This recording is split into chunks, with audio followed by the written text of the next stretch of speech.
1, 2. You hear the clock ticking. Tick tock. You about to stop living. Tick tock. I want you to remember me. Tick tock. But the dead don't have no memory. I'm coming. Nobody can stop me. Nobody can hold me. Nobody control me. I'm coming. I'm here to do my thing. I'm here to bring the pain. I'm never ever gonna change. I'm coming. Hey folks, Evil DM back with world building in OneNote. This is going to be episode number 1, just talking about the general layout of how I do things inside my world campaign book OneNote. Just wanted to point out a couple things here. First of all, there are a couple different try that again.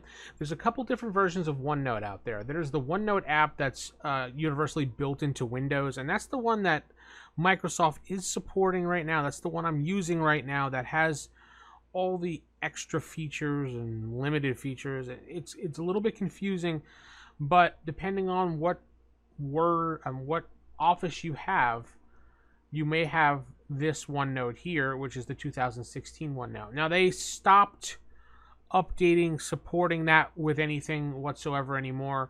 It still functions just fine. It won't have some of the features you see on this one, like for example the black mode here or the dark mode here at all, while the OneNote one here has this whole ability to create pages and link them and get previews like you see here underneath, which I will show you the reason why I'm doing that in just a moment. So if you do have OneNote, you just might as well just go to onenote.com/download and just download this app, or go to the Windows 10 store and download that OneNote app. You're going to want this one, the solid, I guess, purplish N thing going on here, because that's what I'm working on. That's probably the best one to work on. You can work on these ones, but it's missing some of the features that I've come to really like in this one. Again, your preference, how you want to do it.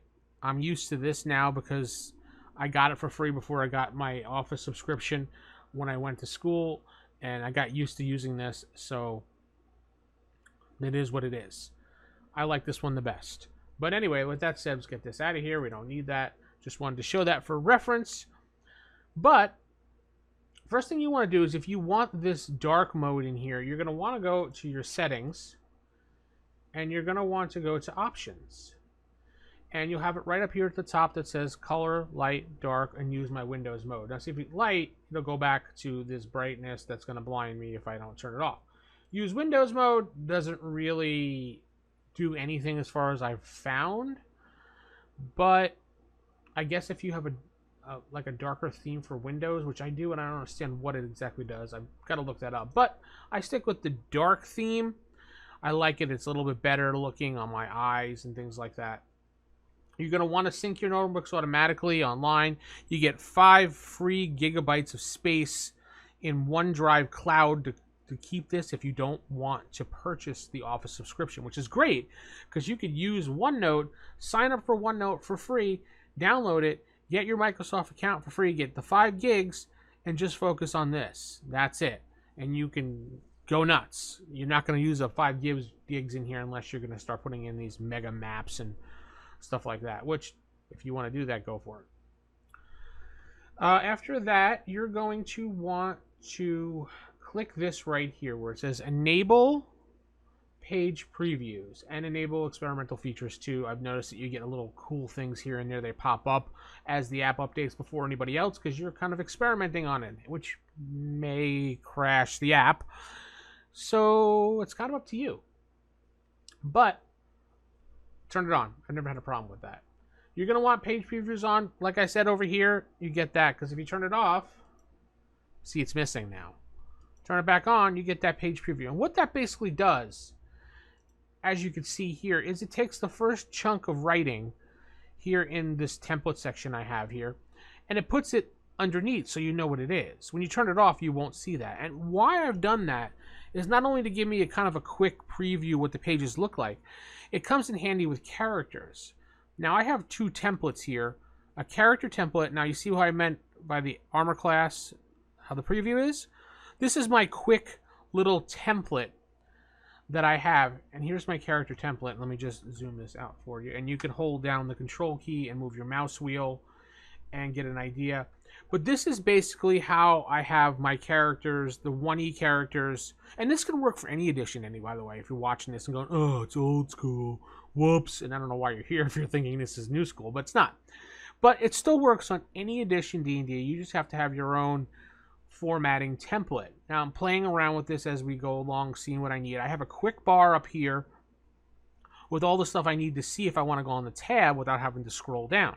But I have this right here as the first information in the preview. So when I look down the list of characters, I could see, okay, AC there, hit point 12, he's level 2, he's light aligned. And yeah, obviously in my campaigns I use light, gray, and dark as opposed to all the alignments. I simplified it a little bit. My preference for my worlds, you can use the regular alignments if you want. Nothing against people that do. This is just my preference. But I have the templates like this. This is for a picture, and I will show you that in a moment when I get to the PCs and stuff down here, as I filled those in already. But we're going to want a tab for characters. You're going to want to make a template like this. Yeah, it'll take you some time to make some of these templates, but in my opinion, once you get this down, you just name it a template, and then you just keep copying it and adding information into it, and you have stuff for sideline story notes, magical items. Move that over a little bit. Depending on the skills, you can zap some of these out as if you don't need them, which I'll show you in a minute. And I also have my NPC template here as well. And let me zoom that out for you too. Again, the same little quick reference bar, info at a glance. This gives me the description, the quirks of the NPC, the motivation, and any quick story information I need.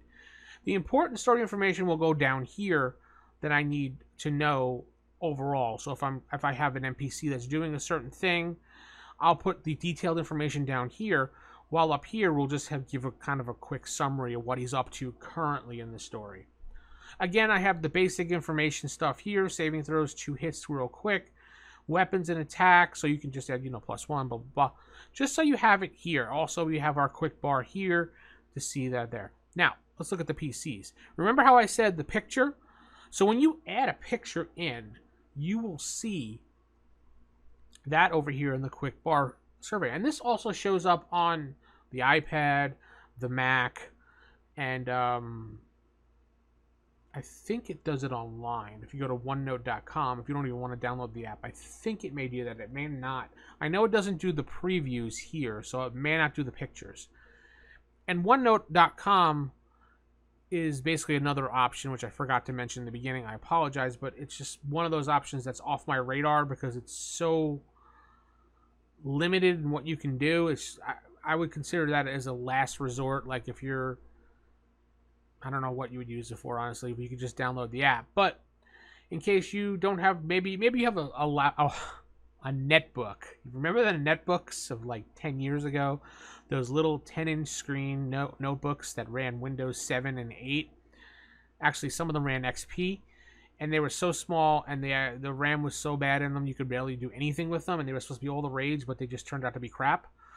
I guess that'd be perfect for Onenote.com. But as you can see, when we click on, here is a full-fledged character written out for the campaign, a level 2. He is a Dwarven Cleric. I have all his information here that I need at a glance. When I have the quick bar up here, he needs to pick a secondary skill, which I need to speak to him about, but yeah. And you can also link pages. So, oh, he's a dwarf. I want to look more about what a dwarf is. Boom, look at that. Goes right to the dwarf page, and there are my races all written out. So I can see what a dwarf gives you if I needed to know that, because maybe I had a lapse of memory for some reason. But you can do that, and I'll show you in a second how you can do that. Because on the free Windows app, it's a little bit different than how they used to do it. So, but anyway, we have him written out here. We have some storyline information here that happened, which was basically in the last season of the World of Arcana's actual play podcast, where basically he was the whole season trying to clear his name from a really bad joke that was played on him that got taken up by the Dunmoven Royal Guard, and yeah, it was a whole story arc for him. Let me get another example here. We also have Steve. He's a human fighter. I have his information. Now notice some of the things are missing, because remember the character template here had spellcasters, turning undead, and everything like that, thieving skills. Well, Steve doesn't have that information because he doesn't need that information on the template. Again, human race. He has a item called Ring of the Old Souls, which you can I linked to, but I'm not going to pop that open right now because I don't want them, because they happen to watch some of these videos. I don't want them to know what the Ring of the Old Souls is. But see, magical items, storylines here, common language, everything like that is all written here, so I have everything at a glance to look at my characters. Now, you wanted to know what I was talking about, how you link pages like this. It's really simple. You have to create the page first. So if you create the page, just, page. We'll call it that, and we'll move it down here for now.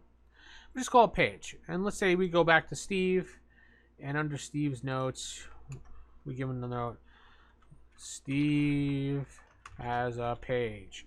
So what you do for that is you go to the beginning of the word, double bracket, and boom. It now becomes a blue underlined page. Now, I don't know if you could see it or not, but let me see if I can. No, I can't zoom in. I'm not sure. Well, actually, I probably could. Okay. As you can see how it says page with a bunch of dots underneath it? That means it's linked to something, but there's nothing on that page. So it's kind of a reminder to you as the person running the OneNote, oh, I need to fill that information in. So what you can do is you can do placeholders for things like that, like, magical weapons, things like that you haven't fleshed out exactly yet, or you have it on a note card, but you want to jot down notes and things like that. That's how you can do that. Now, let's just say that... No, that's pretty much how it works. There is one other way, and it's more of a long way. So let's say Steve has a page. So what you can do is you can go to the page, right-click on it, and copy link to page. Go back to Steve. Highlight Steve. Oh, it's up here. I keep forgetting this. I don't use this way because I'm so used to that old way. Link. See how it has page displayed? Click the address. Boom. Same thing. A little bit of longer way, but I find that the double brackets around it work better. The only problem I've run into with the double brackets is if you name something that's close to something else, it might confuse it with that page, so you may want to go the long way if it's a common type word thing.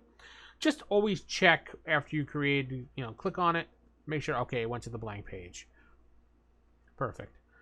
Again, here are some NPCs. I haven't done filling it out yet, but this is where one of the NPCs are going to be in the campaign. Missing or dead, I really haven't bothered with those characters. This was a character that was in the game. He was one of the custom races that I had designed for my campaign for Mazes and Perils, which is an old school clone for Homes Edition D&D and First Edition D&D mixed. So I have his information here. I got to fill it in when I have a chance. Dolan was a character that was in the campaign in the first couple of episodes of it before he left to he didn't want to play in the group anymore, basically. So but he left, so we got that out of the way. Now you also have my NPCs of importance here, which we have Emma, or M. She was the leader of the resistance, which I need to fill her information in from my notebook. This is all things I need to fill in. We have our races here that are part of the world. There's more than this, but oh, I created a Wordle by a tag by accident before. Let me get rid of that. Sorry about that. So I have my human information, my elf, dwarf, gnome, and co-rat. I need to fill in the information for half-orc, and I believe something else I'm missing. I can't think of it offhand. Halfling, that's it, halfling. But yeah, this was the race that I had designed up for Mazes and Perils, and it was a co-rat, and basically it's kind of a cat race, but their society is more feudal Japan-based. And so I was leaning towards Oriental Adventures type thing going on for that. So we'll see what happens there. Also, I have my classes. Knight of Valor was a class that I had designed up for Mazes in Peril, which I was converting over to first edition for the game. Also, another one, Trickster, which I had designed up, which is kind of based off the Jester class. I modified it for this campaign for the player so she can have a more interesting character and not be bored just playing a regular thief. She wanted to be more of a magic slash, gimmicky type person. So, yeah. Now I have my locations, which is very important. You have a template for that also. So I start off, there's my crappy map, by the way. That's how great I draw. There's my awesome writing, too. But this was a quick sketch I did for someone who was drawing me a map, and he wanted to know basically what it looked like. And I'm just using this as a reference for now. I have a bigger one drawn out on my notepad that I'm using as opposed to this. This was just to give the guy an idea how it looked, because I didn't have it at the time. And I'm like, yeah, you know what? This will fit.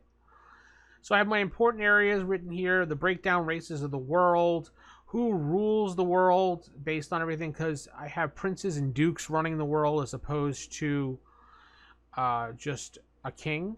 So there's a bunch of people sharing. We can move things. Sharing the duties. It's breaking down by continent, as you can see up here. This would be Acadius. That's the main land where the races are all mixed and living together, I guess, in harmony. Yokakani is the Korat feudal Japan society that's off on its own. We have Idlewind up here and Dunmoven down here. Idlewind is where the dwarven people, Idlewind is where the elven council lives. And Dunmoven has a split between the mountains and the Iron Summit here in the middle, where the Vicar of Viana, which is the goddess of the world, lives in the Iron Summit up here. And around the dwarven Dunmoven, they have a giant wall, because the dwarves and elves were always at battle with one another. They're at peace right now, but... And then we have our timeline, which I don't have any information written in there because it's all on my notebooks too. Pantheon, this basically is my goddess. Well, that's my template that I'm using. I was trying to mimic deities and demigods. The book here, when you go through it, heralds and saints, goddesses. This is the story as the goddesses they stand, the world as we know it, how it became the creation. This is Viana, which I'm filling in as my main goddess of the world. We have a section for demons and devils. And then we have our magical items. And this is one of the items I created for the campaign. Session notes. This is where XP and gold and things like that were things that happened. Adventure ideas. I'm not going to click on that because that'll show too much information. But you can get the idea what adventure ideas are. Quick notes are just things I need to, like I found something I need to highlight throughout the game, or an idea I want to remember. Random ideas is if I'm out and about at work, I had an idea and I wanted to do it. So that's how I have my DM Bible, so to speak, my book written up inside OneNote. And this probably went a little longer than it should have, but we'll get into a little more detail later on when I do another episode. I just wanted to do these first two episodes to give you an idea of what the OneNote looked like when I write it up. So hopefully you use OneNote. Maybe you won't use OneNote. Tell me what you think about OneNote and using this for your campaign, because it's a really good tool. Because you can... Another thing actually I wanted to mention before I get going here, and it's under locations. Now, with a map, say this is a good map, not a bad map like I have here. What you can do is pin things, which I find fascinating that I figured this out one day. But... and I'm sure someone else has done this too, so I can't take credit for it. But say I wanted to mark Idlewind here. So what I could do is do Idlewind. Excuse me. And then I could take it, and, well, I can't see it right now. Well, kind of. No. Change the color of this. Okay, yeah, that's better. Maybe do a background, just so you can see it, for example. So there's Idlewind. I can put it and I can pin it to the... That's the problem with that. You have to bring things forward. Oh, it is forward. Okay. So you have to make sure you grab onto the right thing, otherwise you'll move everything. But say I want to put Idlewind right here. Now I want to link that to Idlewind. Well, we got to do it in the beginning. Can't do it at the end because that's when it screws up. So now it's linked to Idlewind, which is down here, which I haven't completed yet, but see, boom, linked. So you're on your map. You can actually pin little things on the map, and we'll talk about that a little bit more later on. So as if you're like pinning and mapping where your group is going, you can actually link session notes to certain things on the map. So anyway, I'm going to call it the day, and I'm going to say keep it original, keep it old school. Don't forget to like, comment, subscribe, share the video, and tell me what you think below. Good night.